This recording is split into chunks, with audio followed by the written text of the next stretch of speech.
Magandang hapon sa inyo lahat. Ito po si Herbert Curia, author, promoter ng The Critics Promotion. Ang ating boss, konstruktibong kritisismo, opinyon, komentaryo at konsultasyon sa linggong ito. Kakibat ang ating pananalig sa ating banal na Panginoon Diyos, banal na Panginoon Kristo at gabay ng kaliwan na galing na Santa Maria, hinggil sa issue ng DILG Secretary Abalos, Voice on Community Justice from Local Government and Barangay for the Protection of Women and Children. Nais na i-enhance ni Secretary Abalos ang barangay katarungan, manuals para maprotektahan ang mga kababaihan at mga kabataan at mapag-ibayo ang mediations, counseling and arbitration sa mga sigalutan sa community.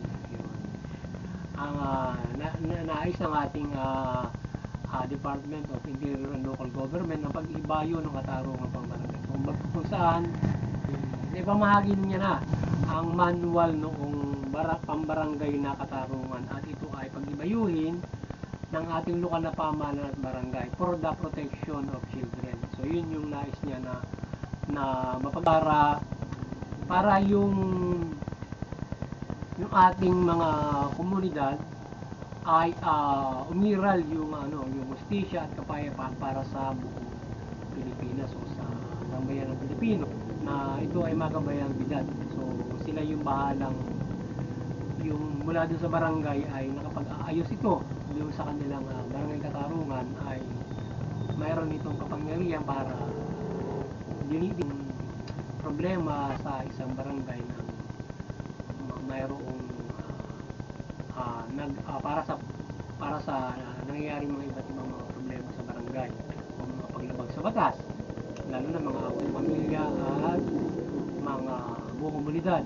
So ngayon ay yung pag-ibayo yung protection of women and children. So para kung paano nila poprotektahan ng katarungan pang barangay o ng barangay yung children with the local government. Tsaka yan ay meron ng yung protection of children, meron housing o meron din yung women's desk sa PIT at sa palagi ko meron din para yata sa barangay na gano'n yung dati women's desk para sa barangay.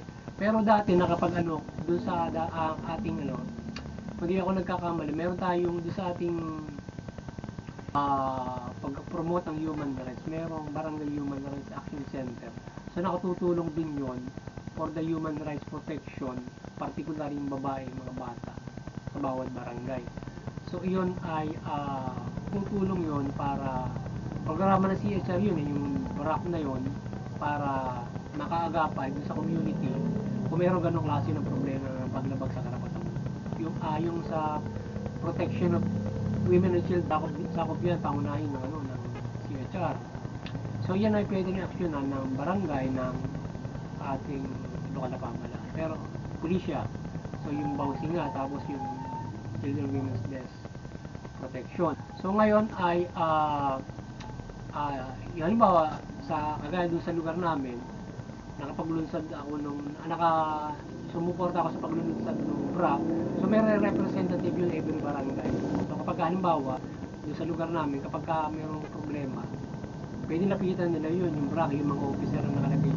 Tapos iimbestigahan nila yung kaso mo, din lalapit nila sa CHR yun.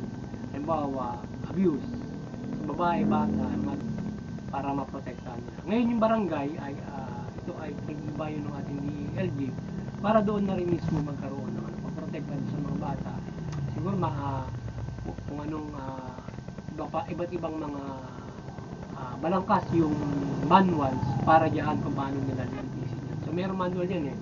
So hindi natin nabasa yung kabuuan kung paano magpapairalin yung mediation creation sa yung barangay katarungan with the protection of women and children.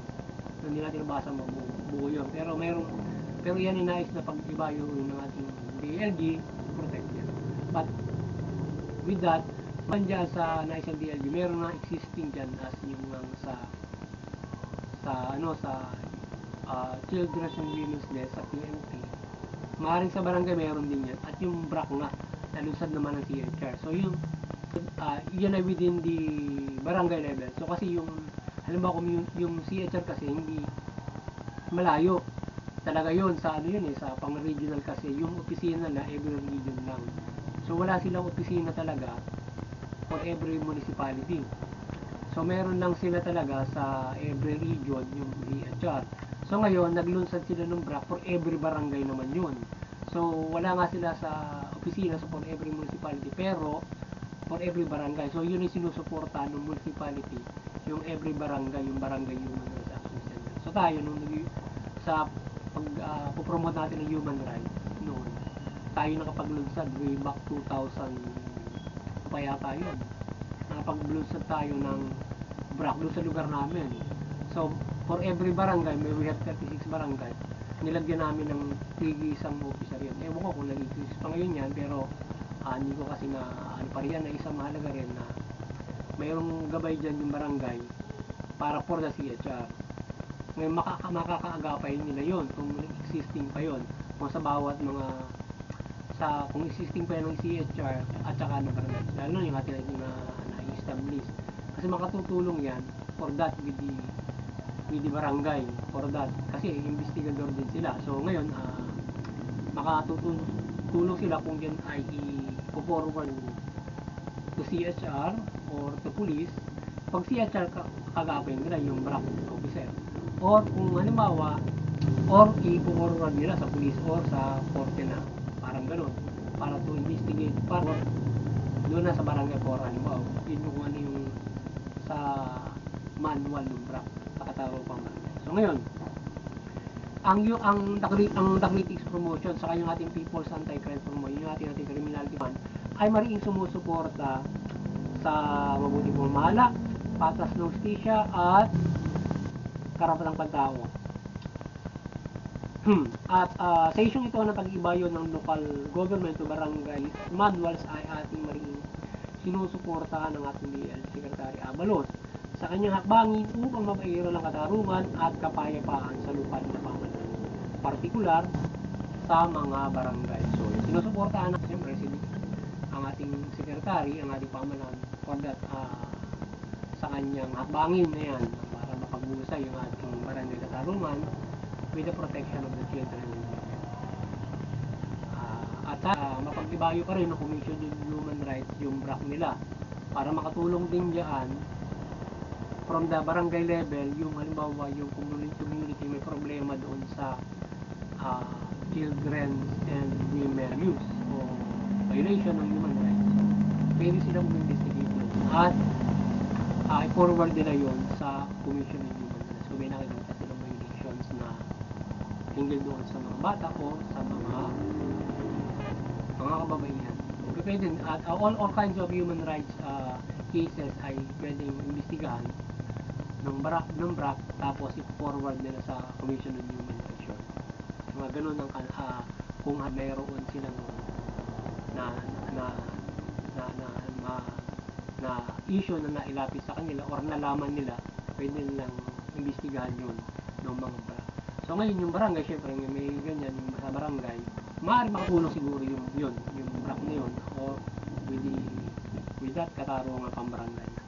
So ewan natin kung paano sila makapagtitiyak dyan. So ngayon, ang pagprotekta sa bawat kababaihan at kabataan ay bagay na magkaroon ng patas na hustisya mula bawat barangay community sa bawat mga pamilya at community ay protektado ang mga ito. So yan ang mahalaga dyan na protektado ng bawat community yan. Loko barangay, syempre yung kababaihan, kabataan, mga karapatan nila. So kung nagkakaproblema, so maaaring sila ay mag-intervene o malalapitan sila para maayos yung problema doon sa barangay katarungan.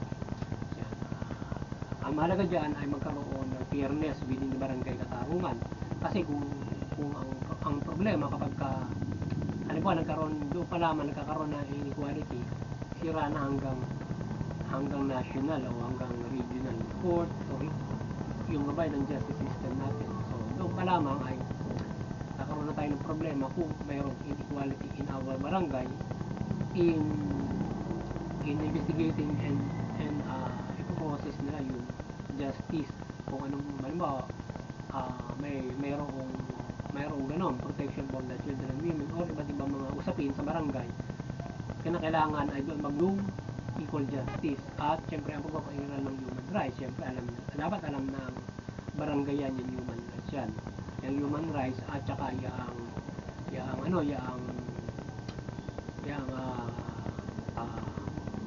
yung sa protection of women and children. Kasi bago dun sa manual, kasi dapat meron kang alam diyan sa protection of women and children. Nababasa naman, pero kung mayroon training, mas mahusay. So ngayon nung tayo ay naglunsad ng BRAC, ay nagkaroon nabigyan natin ng training yung mga barangay captain noon. Sayang lang hindi kasalo yung yung barangay katarungan, pero maganda yun para maibahagi nila yun sa kanilang konseho. Dahil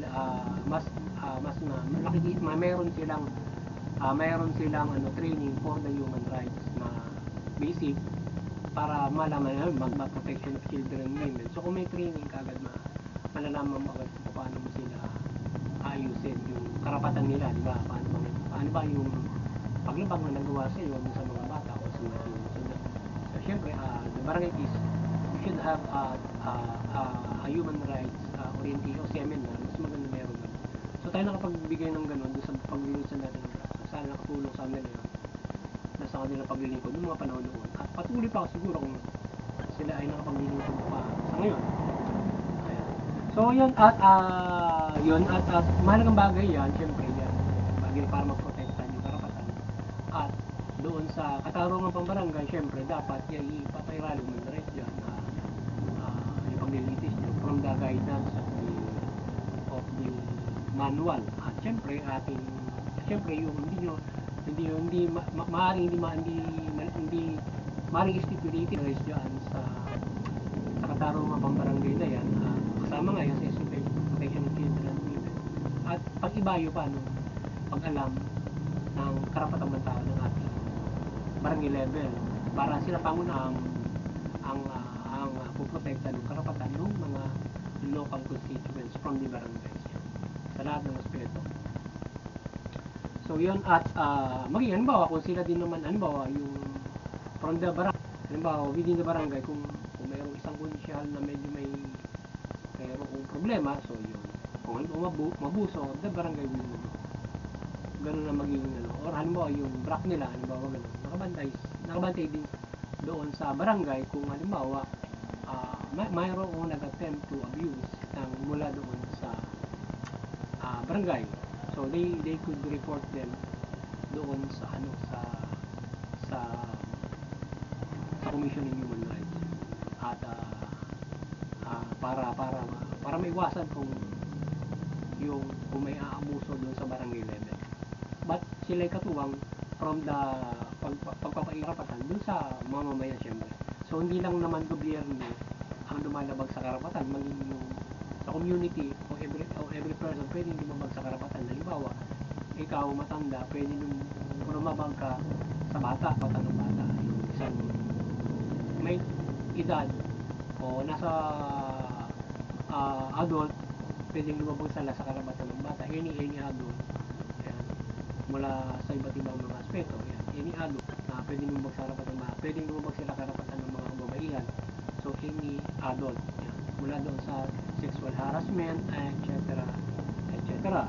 So kakiba nila yung mga BRAC na doon. At syempre may katarungan pang barangay yan to further the conciliation bago mo i-forward to Commission Human Rights, pwede na ma-resolve ba doon sa barangay katarungan. Halimbawa ganoon. Paano ang ating masa mula sa barangay ay nakikita ang kaayusan. Kaya mahalaga ang katarungan pang barangay upang ma-resolve ang sigulot o away at hindi pagkakaunawaan ng magkakalabang partido at magkasundo at maiwasan ang mas malalang problema yun. Siyempre yung kapayapaan natin na nagmumula sa root level, so dapat mas maganda na aayos agad ng barangay yan para walang problema sigulutan, walang away-away. So walang trouble, problema, diba? Naiwasan na nagkakaroon agad ng pagkakasundo-sundo sa iba't ibang aspeto ng usapin usaping legal. Yan. Naayos agad yung barangay na nakapaloob dun sa kanilang mga diba, 1 year, kung 1 year yung case, sagot nila yun, sila mahal magano. Kung nailapis sa kanila, kung halimbawa over 1 year, awan ko kung anong nila maaaring magawa doon para or maaaring forward nila sa pulis, sa korte, maaaring gano'n. Yan, at ang mga kababaihan at mga bata ang pangunahing dapat maprotektahan sa ating lipunan sa mga barangay o bawat lokal na pamahalaan. So ang ating barangay at barangay ay malaking hakbangin sa bawat komunidad to resolve issues and protect vulnerable. So, diba?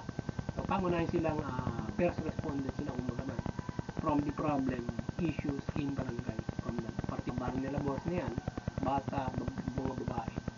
So again, we hope and ang fair justice at human rights ay umira sa pagpapairal ng katarungan sa bawat komunidad mula barangay justice. So ang gabay ng ating Diyos na makana at banal na Panginoong Kristo ay gumabay sa bawat barangay justice. Gayon di maliwanagan sila ni Mother Mary at ang batas ng justisya ay pairalin nila.